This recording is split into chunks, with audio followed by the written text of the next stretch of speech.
Assalamualaikum warahmatullahi wabarakatuh. Salam sehat untuk kita semua. Selamat datang di podcast Talk the Talk. Hari ini kita akan membahas sesuatu yang seringkali ditakuti oleh orang tua, tetapi sebenarnya penting untuk dipahami, yaitu kanker pada anak. Banyak yang mengira kanker ini hanya terjadi pada orang dewasa, padahal sebenarnya bisa juga terjadi pada anak-anak. Nah, hari ini kita akan berbincang-bincang dengan narasumber yang ahli di bidangnya, yaitu Dr. Tumpal Jansen Sihombing, spesialis anak, yaitu dokter spesialis anak dari Departemen Onkologi RSUP Fatmawati. Selamat menyaksikan.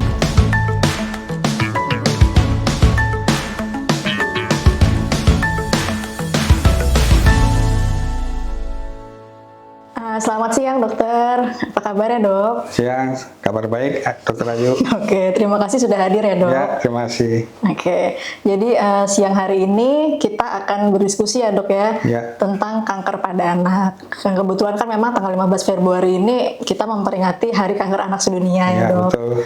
Oke, nah ini pasti ayah bunda sudah sangat penasaran dok, karena biasanya sudah sering dengar kanker pada anak, tapi mungkin sebenarnya belum benar-benar paham ya dok ya, mengenai kanker pada anak. Nah mungkin saya langsung saja dok, sebelumnya mungkin dokter bisa menjelaskan dok, kanker pada anak itu apa sih dok sebenarnya?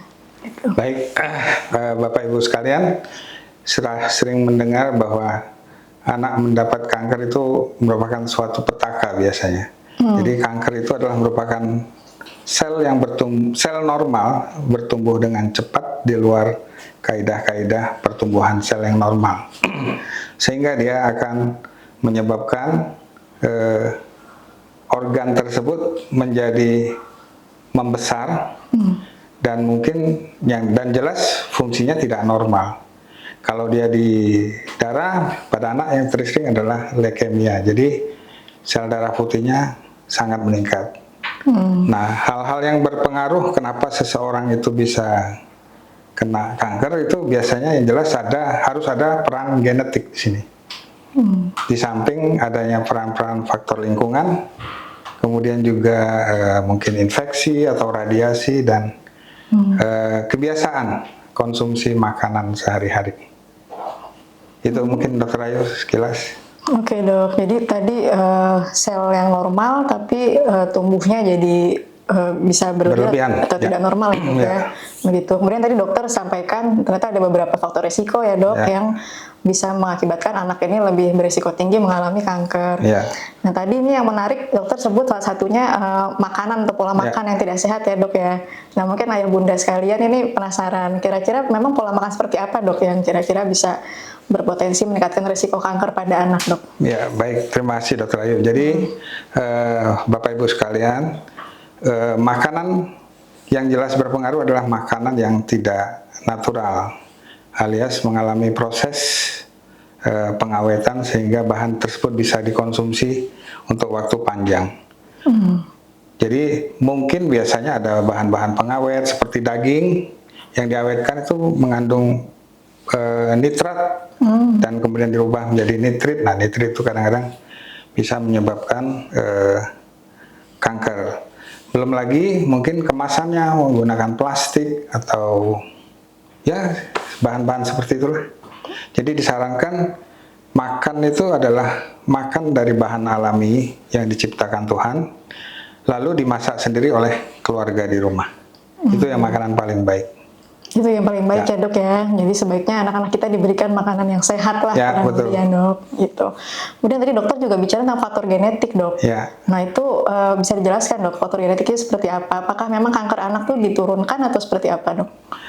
Dia tidak diturunkan, tapi ada mutasi DNA sehingga seorang anak itu pertumbuhan selnya secara spesifik sudah berubah, tidak mengikuti kaidah-kaidah normal lagi.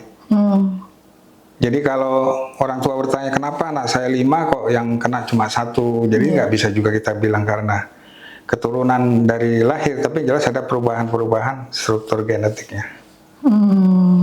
Jadi perubahan di tingkat genetik ya dok ya. Baik dok. Tidak selalu diturunkan, tapi memang tadi ada faktor-faktor lain lah yang ya dok ya, yang berpengaruh pada genetik anaknya. Nah kemudian dok, tadi dokter bicara tentang kanker yang sering pada anak. Nah mungkin bisa dijelaskan lebih lengkap lagi dok, sebenarnya jenis-jenis kanker apa saja dok yang sering terjadi pada anak? Ya, baik. Terima kasih, Dokter Ayu. Jadi kanker tersering pada anak adalah kanker darah dalam arti kelainan pada sumsum tulang, bukan tumor padat atau solid tumor. Jadi nomor satu adalah kanker darah, yang sering dikenal oleh masyarakat adalah leukemia. Nah, leukemia sendiri itu timbul akibat produksi sel darah putih atau leukosit di dalam sumsum tulang yang tidak normal. Karena saking banyaknya dia produksi sehingga akan mengakibatkan sel darah merah ataupun trombosit akan menurun. Begitu, dokter. Baik dok, jadi yang paling sering leukemia ya dok ya. Betul. Kalau jenis kanker yang lainnya dok, maksudnya yang Kanker lainnya bisa, karena di sini Rumah Sakit Fatmawati, rumah sakit unggulan ortopedi, kami banyak menerima kasus-kasus osteosarkoma. Jadi sebelum tindakan operasi, kadang-kadang mereka minta untuk dilakukan pengecilan tumor dengan kemoterapi, nanti setelah selesai baru dilakukan tindakan operasi. Di samping itu juga mungkin ada tumor ginjal, tumor nasofaring juga, banyak lah pokoknya. baik dok, Ya. jadi macam-macam ya dok ya. Tapi yang terutama adalah leukemia. Leukemia yang paling sering ya dok. Baik dok. Nah kalau tadi kan kanker anak, leukemia itu memang terutama di Fatmawati ya dok, karena mungkin ini kita rumah sakit rujukan ya dok ya, jadi banyak menerima kasus seperti itu. Tapi sebenarnya kanker pada anak itu seberapa sering dok terjadi pada anak dok? Untuk angka pastinya belum diketahui karena multisenter ini sedang dilakukan registry. Tapi di Fatmawati sendiri secara kasar per bulan sekitar 5 sampai 10 kasus baru.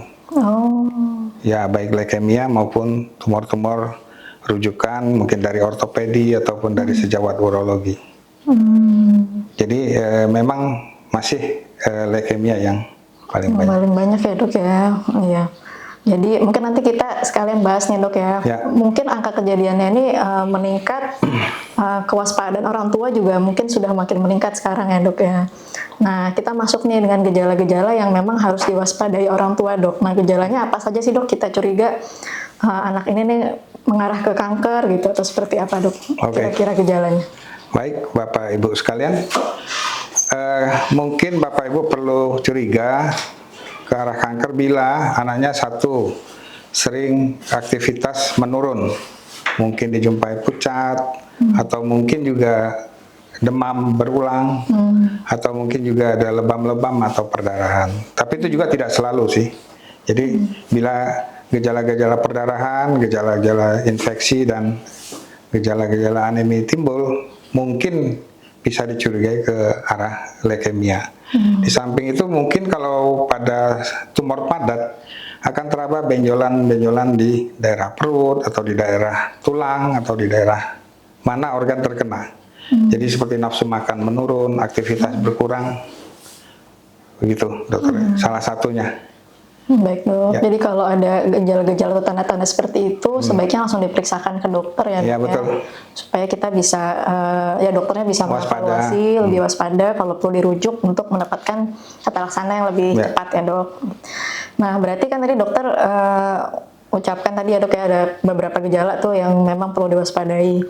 Nah kalau pada anak-anak yang memang sudah dalam terapi kanker nih dok, nah kira-kira apa saja dok gejala yang memang ya anak nih perlu langsung dibawa ke dokter gitu dok?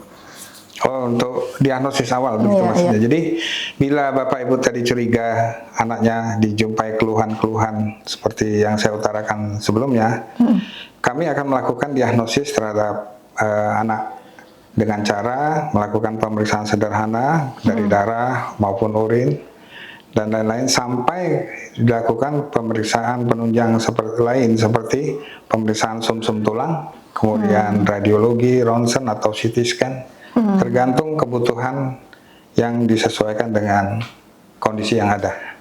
Baik dok, jadi kalau ada gejala yang tadi langsung dibawa, nanti dokter yang akan memeriksakan ya dok ya. Jadi untuk mendiagnosis kanker tentunya tidak mudah ya dok, tidak hanya dengan dengan gejala-gejala tadi, tapi memang harus dipastikan dengan Betul pemeriksaan penunjang. Dan itu bisa dilakukan di RS Fatmawati, Dok? Di Rumah Sakit Fatmawati sudah lengkap pemeriksaan, sudah baik. Baik, Dok. Alhamdulillah. Nah, kemudian Dok, nah ini kalau mungkin kalau ayah bunda nih kan tadi dengar kanker itu langsung takut ya, Dok ya. Nah, sebenarnya kanker ini apakah bisa disembuhkan atau tidak sih, Dok? Kanker bisa disembuhkan, itu dulu kuncinya. Tapi memang untuk berjuang ke arah sembuhnya itu tergantung kondisi dan stadium yang ada. Semakin awal diketahui, semakin mudah ditata laksana dengan baik. Jadi kasus-kasus di Fatmawati 90% untuk leukemia sembuh, remisi sembuh. Nah, yang mempersulit adalah sekalian aja. Ya. Yang mempersulit itu adalah kepatuhan pasien. Dalam arti namanya anak-anak kadang-kadang tidak mau minum obat atau tidak mau ke rumah sakit dengan alasan-alasan tertentu. Nah, di sini perlu peran orang tua untuk mengedukasi supaya angka kesembuhannya tinggi. Memang seperti contoh leukemia itu pengobatan sekitar 2 tahun. Jadi dia harus rutin pada awal-awal terapi mungkin rawat inap seminggu, habis itu kita rawat jalan seminggu sekali, dan setelah stadium pemeliharaan setiap bulan kontrol ke rumah sakit. Sampai nanti setelah 2 tahun kita periksa kembali sumsum tulangnya. Bila sudah sembuh, kita nyatakan remisi, diobservasi lah sekitar 5 tahun, 3-5 tahun. Bila dalam kurun waktu tersebut tidak ada masalah, ya mudah-mudahan tidak akan ada kambuh lagi. Baik, Dok. Jadi peran orang tua ini sangat penting ya, Sangat Dok, penting. ya? Tidak hanya anaknya ya, Dok, Ya, tapi juga keluarga yang ya support system dari betul. anaknya ya, Dok. Sama satu lagi, Dok, ini kan pasien kena kanker itu kan daya tahan tubuhnya tidak baik. Ya. Belum lagi ditambah dengan kemoterapi. Jadi betul-betul stamina atau daya tahan tubuh tidak baik. Leukosit akan turun. Dimana kalau leukosit ini tambah turun, dia akan menyebabkan mudah terkena infeksi, baik virus atau bakteri ataupun jamur. Jadi tolong Bapak Ibu yang kebetulan mempunyai anak dengan kanker, apapun bentuknya, tolong dijaga hygiene sanitasi, kesehatan lingkungan. Tidak usah terima tamu, tidak, kalaupun terpaksa ke sekolah betul-betul harus pakai masker. Begitu, Dokter Ayu. Dok, jadi komprehensif sekali ya, Dok ya, bukan Ya, cuma anaknya, ya, tapi harus keluarga. keluarganya juga harus mendukung untuk kesembuhan anaknya. Nah, Dok, mungkin tadi untuk pengobatan secara keseluruhan, Dok.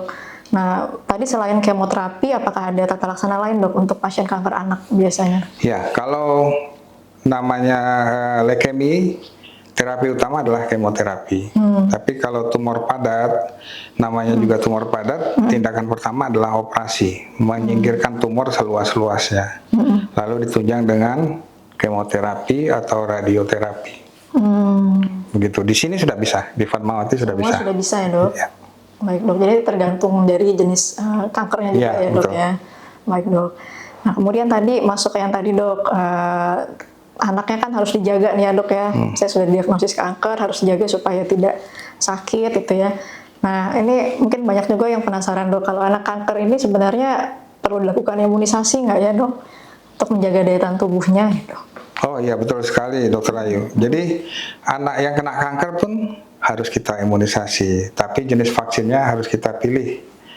Tidak boleh menggunakan vaksin yang hidup, gitu. Jadi kita menggunakan vaksin-vaksin yang aman untuk pasien dengan kanker. Jadi Bapak Ibu jangan khawatir, anak-anak tetap harus mendapatkan imunisasi, karena kita tahu bahwa imunisasi itu penting untuk proteksi anak, khususnya balita. Baik, Dok. Sebagai konsultasi dulu ya, Dok ya. Konsultasi, dan di Rumah Sakit Fatmawati juga bisa melakukan vaksinasi. Vaksinasi untuk anak-anak, termasuk yang anak dengan kanker. Siap, Dok. Nah, kemudian dok, ini dok, untuk orang tua yang sedang berjuang nih dok nih, Ya. kira-kira tadi selain itu ada yang perlu diperhatikan lagi nggak dok untuk menangani anak dengan kanker dok? Selain yang tadi sudah dokter sebutkan Ya, dok. baik. Kita tahu bahwa anak itu kan sedang mengalami fase tumbuh kembang. Jadi kita tetap harus mensupport dia untuk pertumbuhan dan berkembangnya. Terutama soal diet, nutrisi. Jadi jangan abai untuk memberikan makanan yang baik, tidak menggunakan makanan-makanan instan ataupun makanan kemasan, gunakan makanan yang dibuat sendiri oleh di rumah. Kemudian diajak berlibur, berrekreasi, ya mungkin banyak juga LSM yang kadang-kadang mengundang para survivor atau penderita cancer seperti ini untuk diajak jalan-jalan atau nonton. Itu merupakan suatu hal yang baik, suportif. Dan yang utama juga kita harus mensupport orang tuanya. Kita harus kuatkan mereka supaya tidak takut, ya kita harus berserahlah sama Tuhan, karena mereka yang ngasih sembuh. Tuhan yang ngasih sembuh, bukan mereka. Betul dok, jadi jangan lupa berdoa juga Ya, dok harus. ya untuk orang tuanya. Oke, baik dok. Mungkin tadi kita berbincang-bincang udah cukup banyak ya dok ya yang dibahas ya. Mungkin langsung sebagai penutup aja dok. Ya, baik. Mungkin dokter ada lagi yang mau disampaikan untuk orang tua dan keluarga baik atau juga pejuang-pejuang kecil kita dok yang sedang berjuang bertepatan dengan Hari Kanker Anak Sedunia dok. Ya, disampaikan. baik. Dalam rangka Hari Kanker Anak Sedunia tahun 2026, saya menghimbau, mengajak Bapak Ibu dengan anak yang mengalami kanker supaya tetap tabah, tetap kuat, dan ajak anak Anda untuk menikmati masa anaknya secara normal dengan bantuan orang di sekitarnya supaya tidak terkena infeksi atau apapun itu. Saya kira itu intinya. Itu intinya dok ya. Baik dokter, terima kasih banyak dokter Tumpal. Terima kasih Dr. Ayu. Ya, terima kasih banyak juga untuk ayah bunda dan sobat sehat yang sudah mendengarkan episode kali ini. Semoga diskusi kita siang hari ini bisa memberikan manfaat dan juga bisa memberikan semangat tentunya ya dok untuk ayah bunda dan adik-adik kecil yang sedang berjuang. Wassalamualaikum warahmatullahi wabarakatuh. Sampai jumpa di episode berikutnya. Ya, assalamualaikum.